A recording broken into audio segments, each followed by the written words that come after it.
Salut! Tout au long du mois de décembre, jusqu'à Noël, je vais vous proposer des vidéos de Noël qui, je l'espère, vous inspireront et vous donneront des idées de menus pour les fêtes de fin d'année. Je commence la série avec cette vidéo, et quoi de mieux pour commencer que l'apéro? Mais avant, pensez à soutenir mon travail en vous abonnant à ma chaîne si le contenu vous est utile ou agréable, et à liker et à partager chacune de mes vidéos. Pour vous, ce n'est pas grand-chose à faire, mais pour moi, c'est ce qui décidera du sort de ma chaîne sur le moyen terme. Je vous remercie pour votre soutien. Tout d'abord, il faut préparer une pâte à gaufres. Alors j'ai l'habitude de faire des gaufres liégeoises sucrées avec une pâte levée. J'ai juste modifié la recette que je fais habituellement pour en faire une version salée. J'utilise de la farine T65 et une boisson végétale à la place du lait. Mais évidemment, vous pouvez utiliser vos ingrédients habituels. Pour la levure boulangère, j'utilise de la levure fraîche. Si vous voulez utiliser de la levure sèche, il vous suffit de diviser le grammage par 2. Par contre, la levure boulangère sèche s'active avant son utilisation. Pour l'activer, il vous suffit de la laisser reposer environ 5-10 minutes dans le lait tiède, mais pas brûlant, car la levure meurt au-dessus de 40 degrés Celsius. Au bout de 10 minutes, elle doit avoir moussé et gonflé dans le liquide. C'est ce qui indiquera que votre levure a été activée. Et si elle n'a pas changé d'aspect, c'est qu'elle est sûrement trop vieille et elle ne lèvera pas correctement votre pâte. Pour le sel, j'ai réduit la quantité dans la liste des ingrédients au début de la vidéo. En fait, la pâte était un peu trop salée à mon goût, mais j'ai rétabli l'équilibre en ne salant pas la préparation crémeuse que j'ai mis par-dessus. Pour le paprika, il est totalement facultatif. Je voulais juste amener une légère touche de couleur pour différencier mes gaufres sucrées de mes gaufres salées.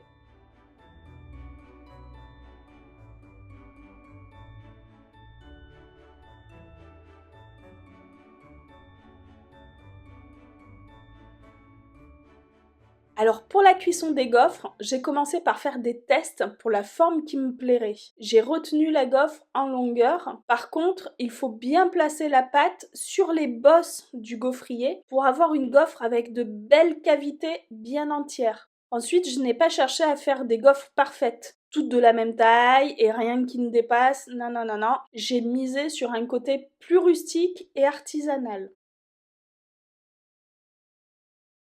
La pâte à gaufres se conserve crue, maximum 24 heures au frigo. Par exemple, après le temps de pousse de ma pâte, je n'ai pas pu m'occuper de la cuisson des gaufres. Du coup, je l'ai mise au frigo jusqu'au lendemain. Et 1 heure avant la cuisson, j'ai sorti la pâte du frigo pour qu'elle se remette à température ambiante. Et là, on arrive à la partie intéressante pour nous, c'est qu'en fait, les gaufres, on peut les cuire et les laisser refroidir sur une grille, puis ensuite les congeler. Et le jour du réveillon ou de Noël, vous sortez vos gaufres du congélateur, vous les mettez directement congelées dans votre grille-pain sur une puissance basse. Moi, je les mets sur une puissance de 2 sur mon grille-pain. Mais là, pour le coup, c'est hyper aléatoire suivant votre appareil. Donc, faites un test d'abord. Après, vous les laissez refroidir sur une grille avant de les garnir de crème, sinon vous obtiendrez du jus de chaussette. Et voilà, le tour est joué. Un stress de moins le jour J, car vous vous êtes organisé en amont. D'ailleurs, j'ai fait une vidéo sur mon rétro-planning de Noël. Je vous mets le lien de la vidéo en barre d'infos si vous voulez prendre des idées d'organisation pour Noël.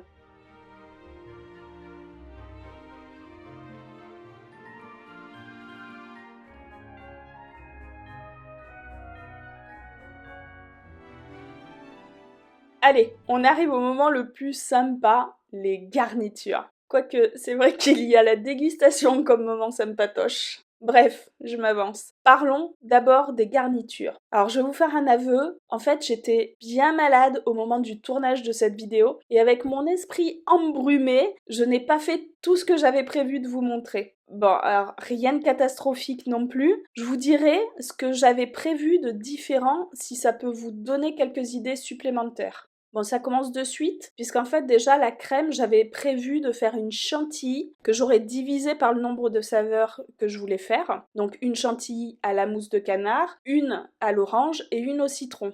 Pour la chantilly maison, il faut prendre de la crème liquide à 30% de matière grasse ou de la crème de soja pour la version végétale. Vous pensez à bien faire refroidir 1 heure avant votre crème, votre saladier et votre fouet. Ensuite, il suffit de battre la crème jusqu'à la consistance souhaitée et de l'aromatiser avec le jus des agrumes ou avec la mousse de canard bien assouplie.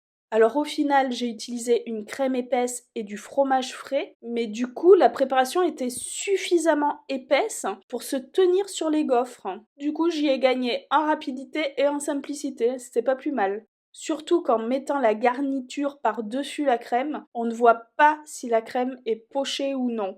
Et si vous faites votre chantilly, vous pouvez soit la faire à la dernière minute, ou soit la faire quelques heures avant la mise en place. Il faudra juste lui remettre un petit coup de fouet à nouveau au dernier moment pour qu'elle soit assez ferme.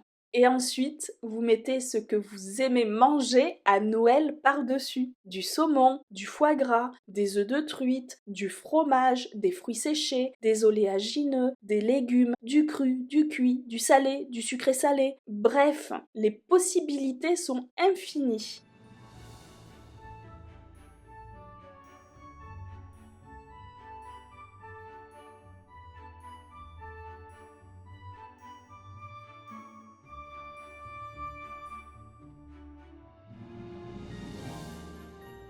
Ici, je vous propose 4 idées. Une gaufre à l'avocat. Alors j'ai oublié de mettre des graines de sésame noires par-dessus pour le contraste et pour le croustillant.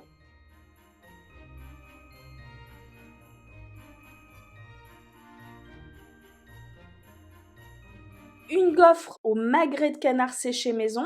Je vous mets le lien vers ma vidéo sur le sujet en barre d'infos. Pour cette gaufre, je me suis inspirée de l'emblématique recette du canard à l'orange. Et franchement, elle a fait sensation. La fraîcheur du fruit frais a apporté le petit truc en plus à la recette. Et puis le magret séché fait maison, ça n'a rien à voir. Vous découvrez en fait le vrai goût de l'aliment.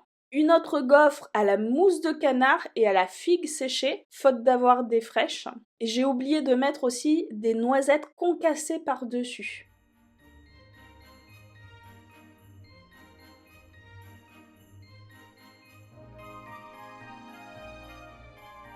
Et la dernière gaufre aux œufs de lompe, j'ai oublié de mettre des feuilles de roquette qui auraient contrebalancé avec la saveur iodée des œufs de lompe. Et les 4 versions étaient vraiment toutes excellentes. J'ai essayé de proposer un panel avec de la viande, avec des produits de la mer et aussi sans protéines animales pour donner des idées au plus grand nombre suivant les goûts, les tolérances ou les convictions.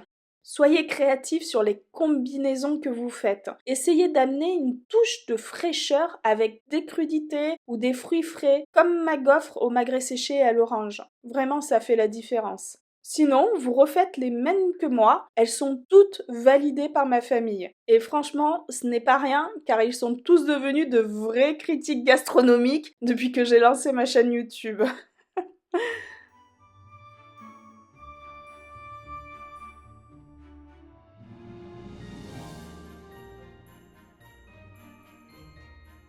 Dites-moi en commentaire ce que vous pensez de mes petites gaufres de Noël et si ça vous a inspiré pour votre propre menu de fête. D'ailleurs, est-ce que vous avez déjà en tête votre menu de fête? N'hésitez pas à me le partager, parce qu'après tout, il n'y a pas de raison que vous ne m'inspiriez pas aussi. En attendant, je vous dis à bientôt!